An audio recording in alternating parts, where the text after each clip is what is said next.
doesn't feel right.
You feel a tidal wave of panic drown you.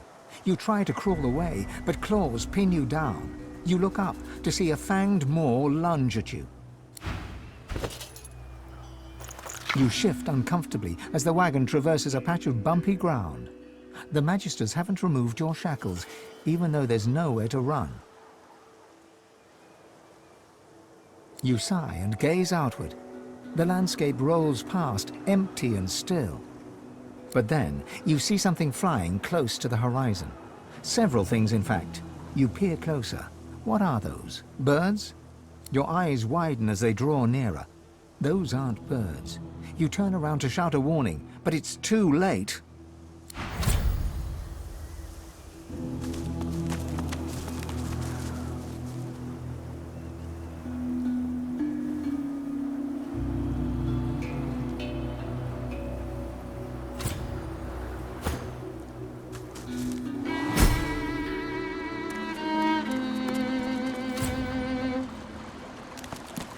Looks like this is Lohar's place, or what's left of it.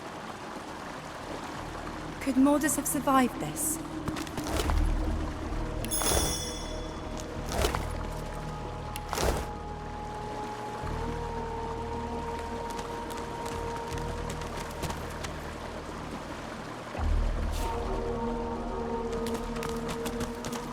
There's a void woken on the bridge ahead. But where's it going?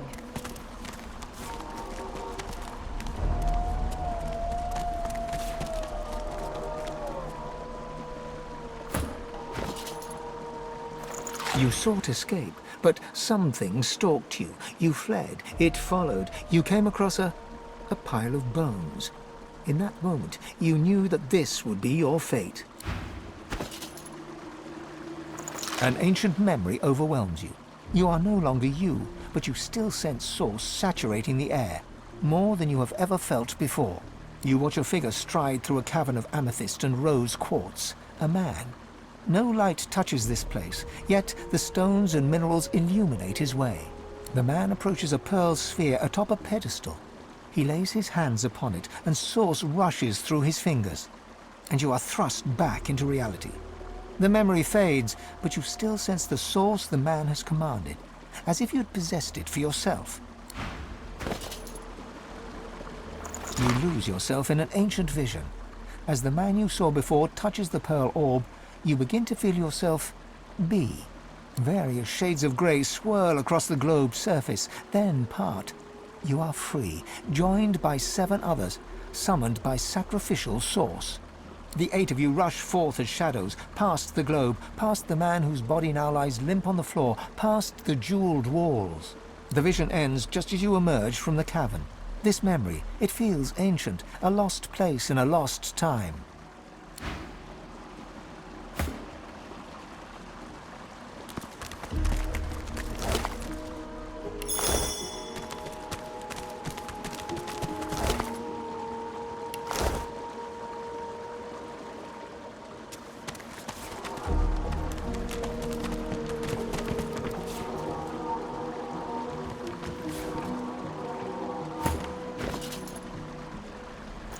You turn away from the sunset, only to see that Stanley has dropped to one knee.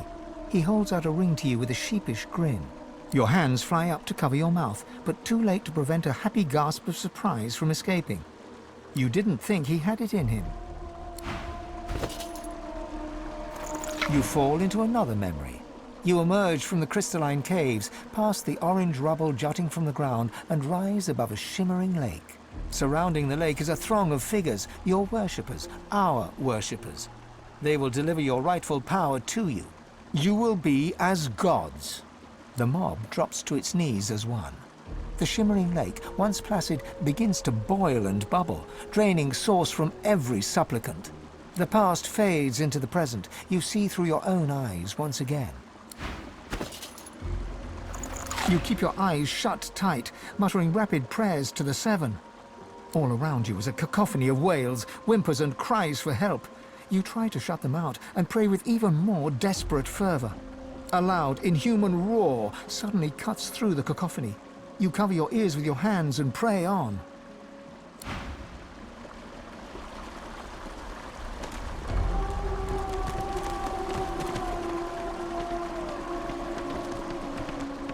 Good gods. What happened?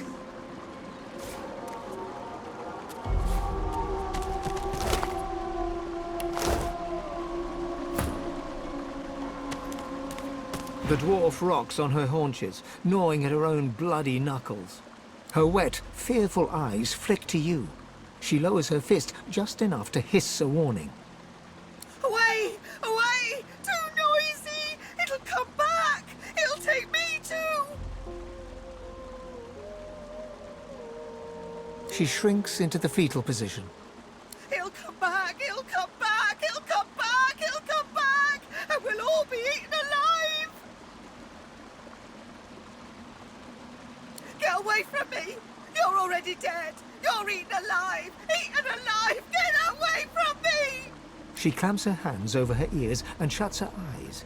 She rocks back and forth, deaf to your words.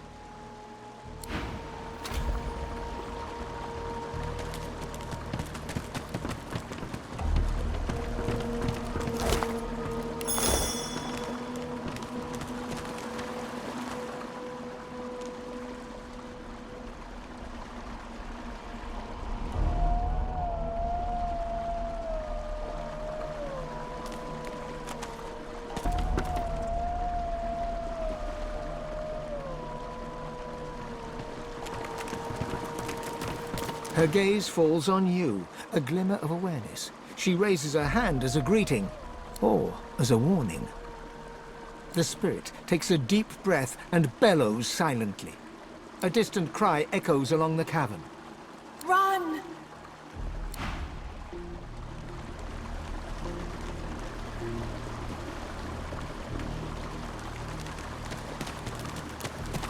A dwarven spirit cowers on the ground, trapped in the fear of her final moments. No, no, please! Help! Someone! Help!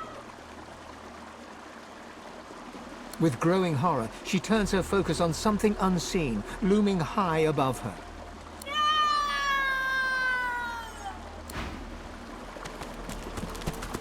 The trembling of the dwarven spirit tells you the halberd in his hands may not be enough to withstand his unseen enemy. He glances behind him, searching for an escape. He drops the halberd and bolts behind some nearby rocks. Divine, save me! I don't want to die, please! I don't want to die! I don't want to die! The spirit screams and screams as something unseen tears into him.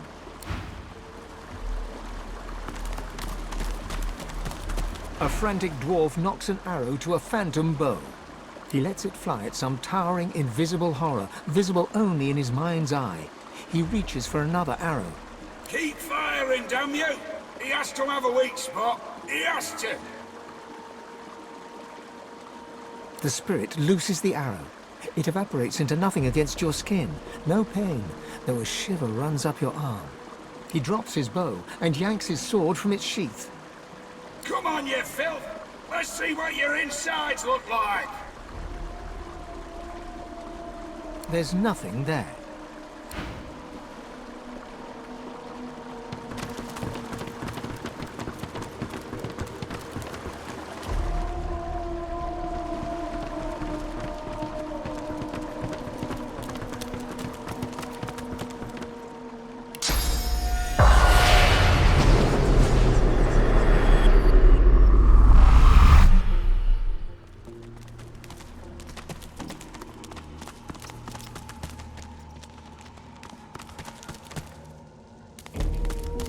Sorcerer.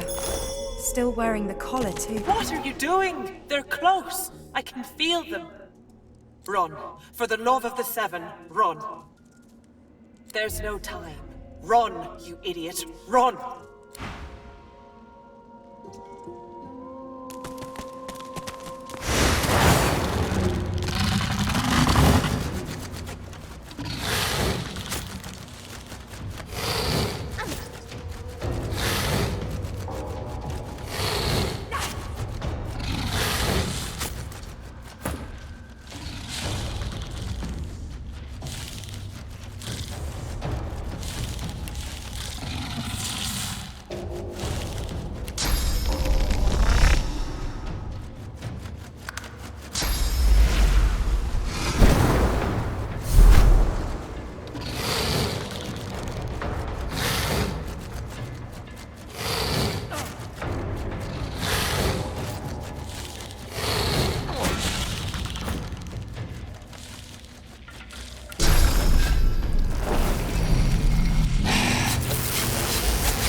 hell did they go? Well, we better find them. For Hannah to write. Where am I? To find Tenebrian tools.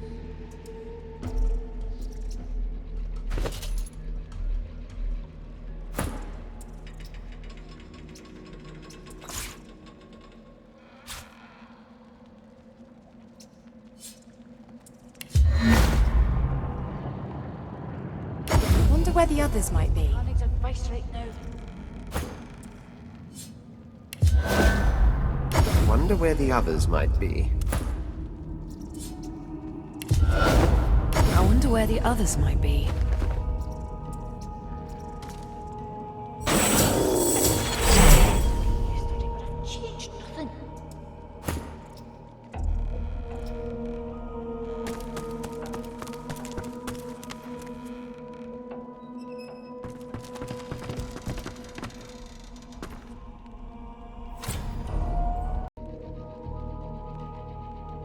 maybe?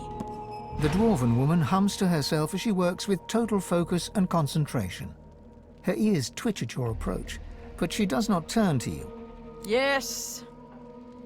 What's this, woman? I know a bomb when I see it. Out with it! Ah, one of Lohars, are you? You should know better than to stick your clumsy fat fingers in the Queen's secret operations.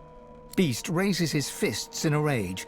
You're not sure whether he intends to crush the dwarf or the machine she's tinkering with. Beast's fists slam down hard onto the device. Shards fly from it in all directions, and a red light flickers on. Looks like you've had some technical difficulties, eh? I know what you look like. I'll report you. Queen Justinia will have vengeance.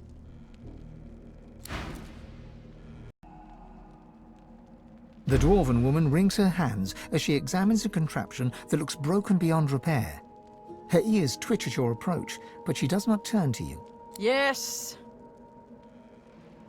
I was carrying out important scientific work, for Queen Justinia at that. But some horrid brute came along and smashed it all. All my progress lost. You can't even imagine what a setback this is. Though I'm not quite sure who you are or what business you have here. She twitches, worry creasing her forehead as she begins to stammer an answer to you. I was trying to fix up this delivery device. Same little beauty the Order used to wipe out the Black Ring, with a side order of elves, in the last war. But I'm afraid it's beyond repair now. Maybe the original maker can fix it. A lizard named Hanig. Crazy smart, crazy all round really. She should get here from Paradise Downs any day now. It delivers death fog, of course. This is a slightly modified version of what the Order used during the war. Queen Justinia's orders, of course. Can't really say any more than that to you.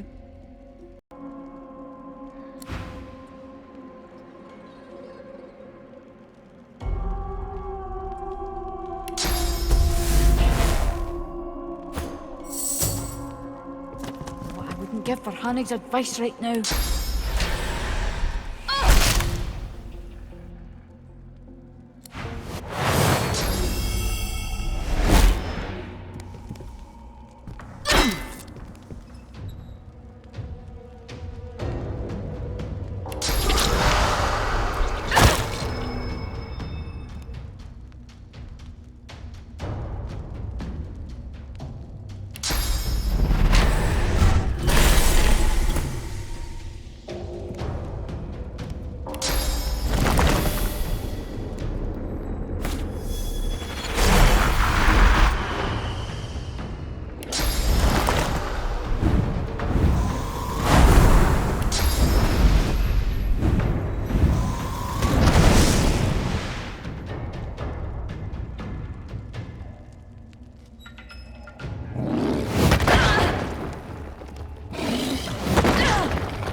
Lucky find.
The manifest said there was death fog.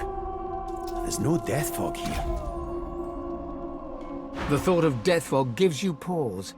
A weapon like that should give everyone pause.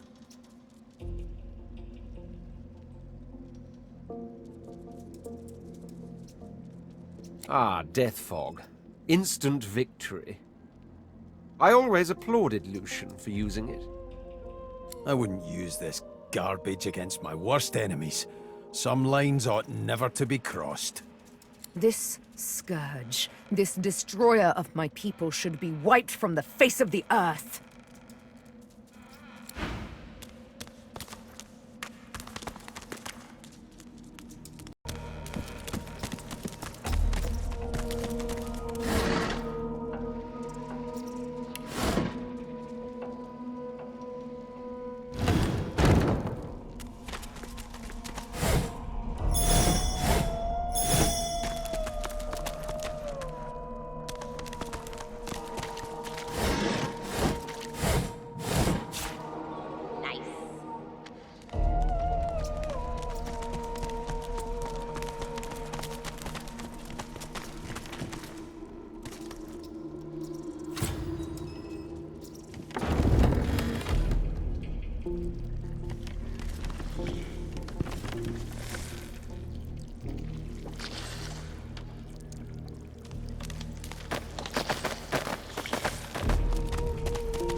I've spotted something.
Meet the Reaper for me.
Yeah.